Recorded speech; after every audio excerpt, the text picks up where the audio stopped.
Pues muchísimas gracias. Es un placer estar con todos vosotros, con todas vosotras. Me hacía ilusión estar en TED. Así que vamos a hablar del cambio. Y para ello me gustaría empezar con una pequeña pregunta para los que estamos aquí. ¿Cuántos de vosotros tenéis miedo a cambiar? En general, ¿podéis levantar la mano? Nadie, ¿no? Ok, bueno. ¿Quién no tiene miedo a cambiar? ¿Y quién tiene miedo a levantar la mano?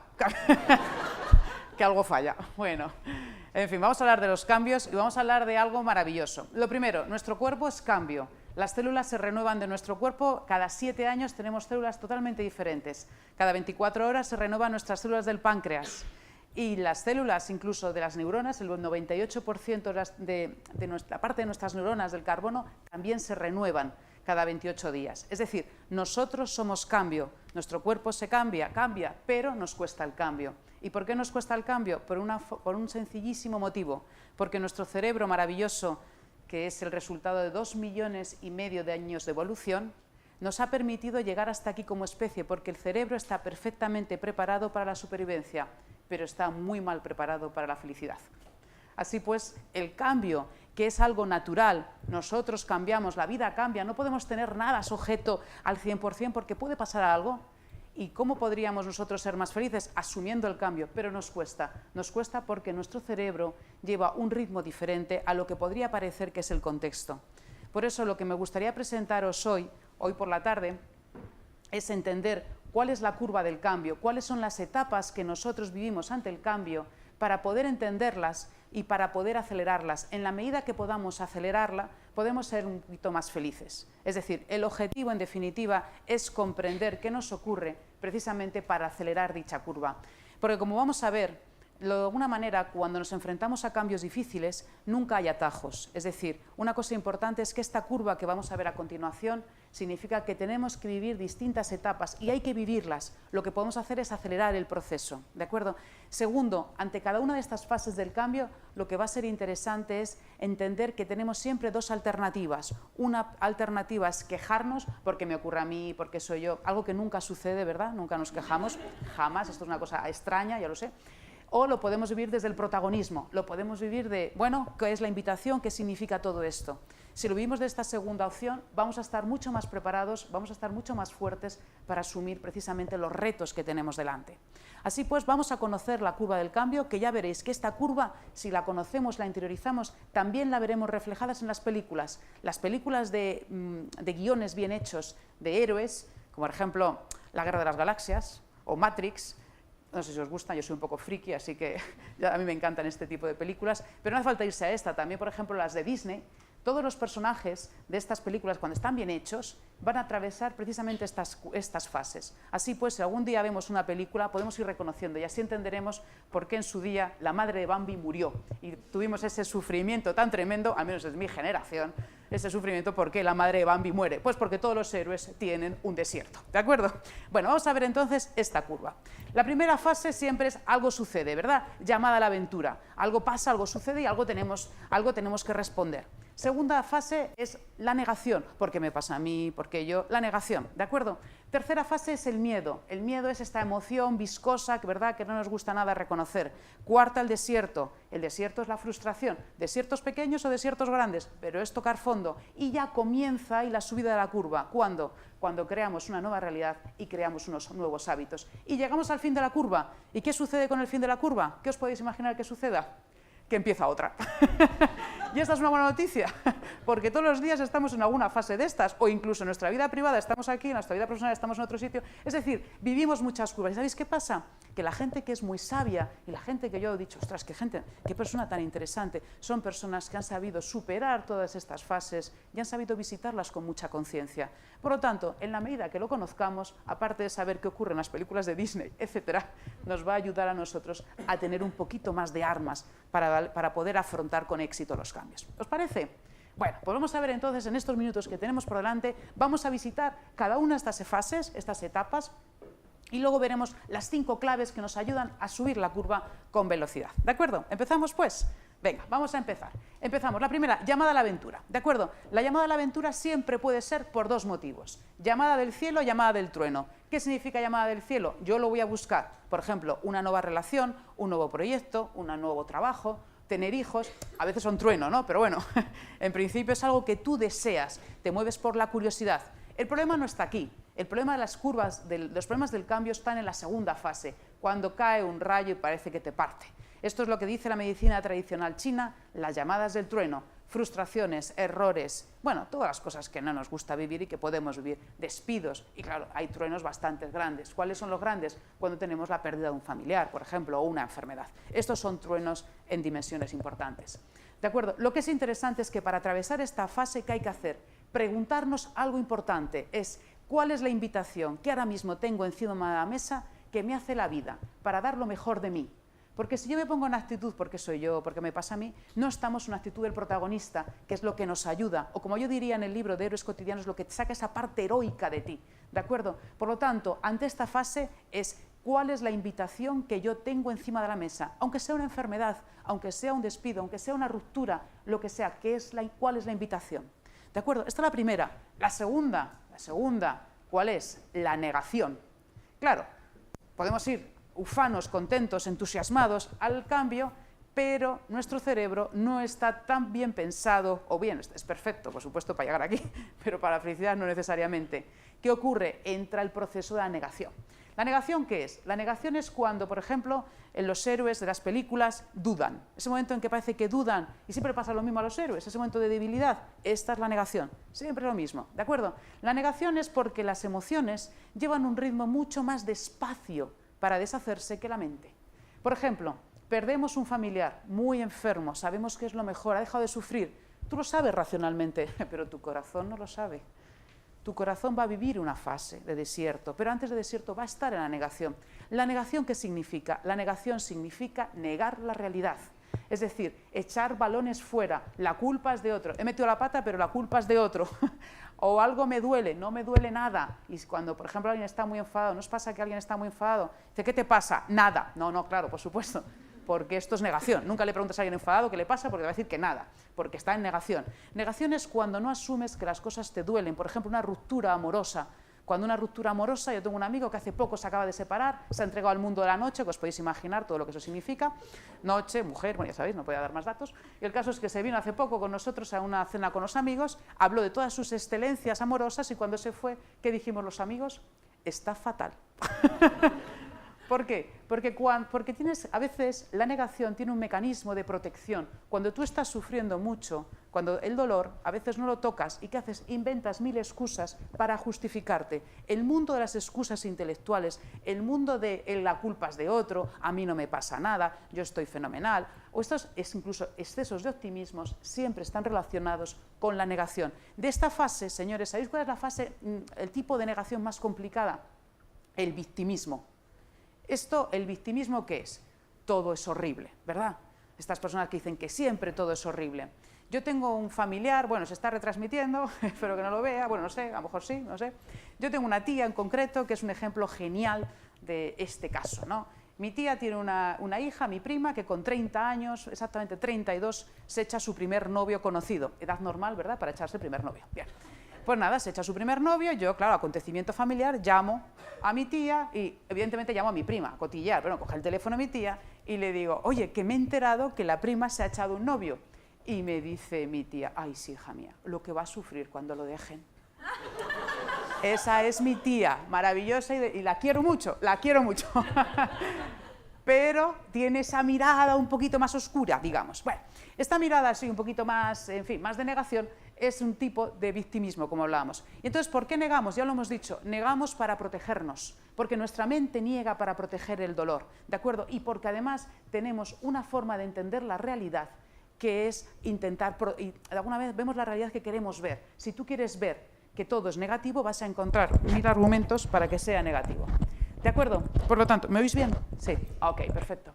Muy bien. ¿Qué pasa cuando salimos de la negación? ¿Cómo se puede salir de esta fase? Porque me he entretenido un poquito más porque es de las más complicadas. ¿Cómo se puede salir de esta fase? Muy sencillo, preguntando qué es exactamente lo que tú estás sintiendo, siendo honesto contigo mismo y abriendo un poco más el abanico de tu mirada. Es decir, yo veo solo esta parte de la realidad, pero a lo mejor hay otra que que se está escapando a mi forma de entenderlo. ¿De acuerdo? Tercera fase, cuando yo he echado balones fuera y asumo que algo de responsabilidad tengo, ¿qué te ocurre? Que aparece el ¿qué? El miedo. Y vamos a ver qué es el miedo. El miedo es una emoción con la que nacemos, ¿de acuerdo? Y hay siempre dos tipos de miedo, como la novela, Dr. Jekyll y Mr. Hyde. De alguna manera, hay un miedo sano, que es la prudencia, y hay un miedo tóxico que nos paraliza y que nos hace daño. Cuando nosotros impedimos los cambios que son naturales en nuestro entorno y tenemos miedo a ello, ¿qué es? ¿Es un miedo sano? En absoluto. Es un miedo tóxico porque nos hace daño, porque no está ayudándonos a nuestro talento, no nos está ayudando a ser felices, no nos genera este entorno de bienestar. Decíamos de alguna manera que el miedo es innato, nosotros nacemos con miedo. El miedo está en nuestro cerebro, por ejemplo. De hecho, Paul MacLean de la Universidad de California habla de 3 sistemas cerebrales. El reptiliano más antiguo, donde están los instintos básicos. El segundo, el cerebro límbico, donde hay una glándula fundamental que es la amígdala. Aquí están las emociones básicas. Y el tercero y último cerebro, ¿cuál es? La corteza cerebral. Pues bien, lo que se ha demostrado, señores, con las investigaciones, que lo inauguró hace ya unos cuantos años José Ledoux, fue que cuando nosotros escuchamos cualquier información del medio, ¿qué sucede? Que primero sentimos y luego pensamos. Es decir, cuando hay una intensidad emocional muy fuerte, ¿qué ocurre? La amígdala se pone de jefa, secuestra la mente y no piensas con claridad. ¿O no te ha pasado a ti quizás recibir un mail que no te gusta nada y contestas de una forma un poquito beligerante? ¿No os ha pasado? Y cuando le das al enviar dices, ¡ay Dios! ¿No os ha pasado? Sí, seguro que hemos tenido todos esta experiencia, porque a veces está el secuestro de la amígdala. Por lo tanto, ¿qué es importante? Entender que el miedo forma parte de nuestra cabeza, que vernos demasiado imbuidos por él nos bloquea, nos falta ver con perspectiva. Por lo tanto, ¿qué es interesante en estos casos? Cuando tengamos un exceso emocional, ¿qué hay que hacer? Contar hasta 10, hasta haciendo date una vuelta. Pero deja un poco de oxígeno a tu amígdala para pensar con claridad y verlo mejor. Y además, ¿sabéis qué? Solo del 8 al 12% de nuestros miedos se cumplen, el resto son miedos inventados. Por lo tanto, ¿qué hay que hacer ante el miedo? Quitarle importancia y continuar y seguir adelante. ¿De acuerdo? Esto es fácil contarlo y qué difícil hacerlo. Porque a mí me encanta la frase que decía Freud, al hilo de lo que tú decías antes, la prueba más clara de que existe vida inteligente en otros planetas es que aún no han venido a visitarnos. ¿Verdad? Porque qué fácil es todo esto y cuando estás metido en este lío qué complicado es. ¿De acuerdo? Por lo tanto, pasamos del miedo, ya hemos asumido que nos hemos equivocado, hemos asumido algo que no ha salido bien y ya tocamos un pequeño lugar. ¿Este lugar qué es? El desierto. El desierto es la frustración.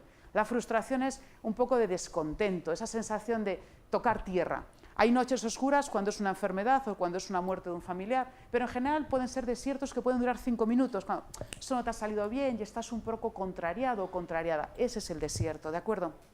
Pues bien, interesantísimo. No hay héroe, ni en ninguna leyenda, ni en ningún cuento, ni en ninguna novela que no tenga desierto. ¿Y por qué? Porque el desierto es precisamente un lugar donde nos permite morir para renacer. Es decir, cuando estemos pasando un mal momento, la pregunta que hay que hacer es ¿qué es lo que yo tengo que estar aprendiendo? ¿Qué es lo que yo puedo aprender de aquí? Porque lo que se aprende en un desierto no se aprende en ningún otro sitio. Un desierto es un lugar de intercambio. Pierdo algo a cambio de coger otra cosa, de ganar otra cosa de alguna manera, ¿no? A mí me gusta mucho el Feng Shui. El Feng Shui, ya sabéis, el arte, ¿verdad?, de los espacios japonés. Dice, ¿cuál es la manera de mantener la armonía en un armario? ¿Cuál es? Muy sencilla. Cuando introduces una prenda, ¿qué hay que hacer? Retirar otra. Esta segunda parte se nos olvida a veces, ¿no? Entonces, estamos ahí. Pero eso es interesante. Si pierdes algo, un cambio siempre puedes tener. Puedes perder algo, pero también ganas otra cosa. Donde tú pongas el punto de vista, tú creas la realidad. Por lo tanto, empecemos a mirar qué es lo que nos ofrece, qué estamos aprendiendo. Y esa es la forma de salir más rápido de los desiertos. Bien, con todo esto, ¿qué ocurre? Que ya empezamos a subir. Y con esto vamos a ver cuáles son 5 claves que nos ayudan a subir aún más rápido, ¿de acuerdo? 5 claves que podemos ir acelerando precisamente nuestra querida curva. La primera de ellas, ¿cuál es la curva? Primero, soñar. Es decir, cuando tú estás en un momento de cambio, imagínate cómo puede ser el futuro. pero imagínalo de una manera delicada, de una manera amistosa. Siempre, siempre, de alguna manera, imagínalo en positivo. No lo imagines en negativo. No, a veces no suspendo el examen, no piensa que vas a aprobar. Porque el cerebro, y esto lo dice Antonio Damasio, Premio Príncipe de Asturias, hace unos años, dice, el cerebro lo procesa procesa las imágenes, las palabras. La palabra no, es mucho más delicada, es mucho más frágil. Por lo tanto, piensa en positivo. Y si tú decides tener fuerza, ¿qué tienes que hacer? De alguna manera, empezar a alimentar las palabras y los pensamientos que te dan energía y retirar los victimismos. Porque cuando uno decide, escoge. Y escoger, ¿sabéis qué significa? Renunciar. Y esto se ve muy bien, por ejemplo, en las bodas, ¿verdad? Cuando se dice, María, aceptas bueno, al revés, Juan, ¿aceptas a María como legítima esposa? Se hace esta pregunta, ¿verdad? ¿Cuál es la pregunta correcta? Juan, ¿rechazas al resto de mujeres por María, tu legítima esposa? Claro, esto generaría un poco de estrés, ¿no? Pero bueno, también viceversa. Pero es así, si tú decides desarrollar una actitud positiva ante el cambio, has de renunciar a otra cosa y no pasa nada, ¿de acuerdo? Primero, soñar y decidir. Tercero, pasión. La pasión es el gran antídoto ante el miedo. La pasión está relacionada con lo que nos enamora. Y el amor y el miedo son absolutamente incompatibles en un mismo corazón, en una misma alma. No son compatibles. La pasión es enamorarte, y enamorarte porque quieres hacerlo, porque te encanta lo que haces. Sebastián Álvaro del Filo del Imposible me enseñó la historia de Mallory, que me fascina. Mallory fue el primer escalador que subió al Everest. Bueno, se cree que subió, no bajó, pero se cree que subió. Y Mallory le preguntaron, a este británico le preguntaron, ¿por qué quieres subir al Everest? Y él tiene una frase maravillosa, que es, porque el Everest está ahí, que es una forma elegante de decir, porque me da la gana. Punto. ¿Por qué lo haces? Porque quieres. Y esa pasión nos rejuvenece. Por eso no es de extrañar que todo esto lo podamos hacer independientemente de la edad que tengamos, y si no, mirar esta abuela, esta mujer, qué es capaz de hacer, y a ver cuántos seríamos capaces de imitarla, ¿verdad? Por lo tanto, segundo punto, primero soñar, segundo pasión, tercero ¿qué? A ver, tú sueñas, te ilusionas, pero hay que trabajar. Aprendizaje, aprendizaje, crea hábitos. Si algo te da miedo, conviértelo en un hábito, algo que puedas repetir y repetir y repetir para que se automatice. ¿Cuál es la mejor manera de hablar en público? Solo hay una, ¿cuál es? Hablando, ya está. ¿Cuál es la mejor manera de hablar con este cliente que tanto te cuesta? Haciéndolo. Por lo tanto, crea un hábito y repítelo, repítelo. Es un gran antídoto para el miedo, ¿de acuerdo? Tercer punto. Cuarto punto, trabaja en equipo, trabaja en equipo. Si algo te cuesta, pégate a alguien que lo sepa hacer. Pégate a alguien que sepa hacerlo, para tú observarle, para imitarle, porque así aprendemos. Esa parte de mamífero social que tenemos nos permite aprender de otros, aunque sea simplemente observándolo. Por lo tanto, si algo te cuesta, ponte cerca de alguien que lo sepa hacer, ¿de acuerdo? Cuarto punto y quinto y último punto. ¿Cuál es? Argumentos de fuerza. ¿Y el argumento de fuerza en qué consiste? Comprométete y cree en lo que haces. El compromiso es una energía de fuerza. Mandela, se dice de Mandela que cuando era pequeño su madre le comentó, mira, en la vida hay tres tipos de personas, aquellas que las que mueren dejan el mundo peor de como lo encontraron, las que mueren y dejan un mundo tal cual como lo encontraron, o las que mueren y dejan un mundo mucho mejor de como lo encontraron. La pregunta es, ¿cómo quieres ser tú? Cuando uno se compromete con lo que cree, ¿tiene miedo? Sí, claro que tiene miedo, porque está en el cerebro, pero no lo siente tanto, no le paraliza tanto. Por eso encuentra argumentos de fuerza. Por nuestros hijos haríamos cosas a veces que por nosotros no lo hacemos. Encuentra fuerza, encuentra argumentos de fuerza para luchar y para seguir adelante. Estas son las 5 claves: soñar, pasión, aprender, trabajar en equipo, compromiso y valores. ¿De acuerdo? Son estas 5 claves para, de alguna manera, acelerar nuestro proceso en la curva.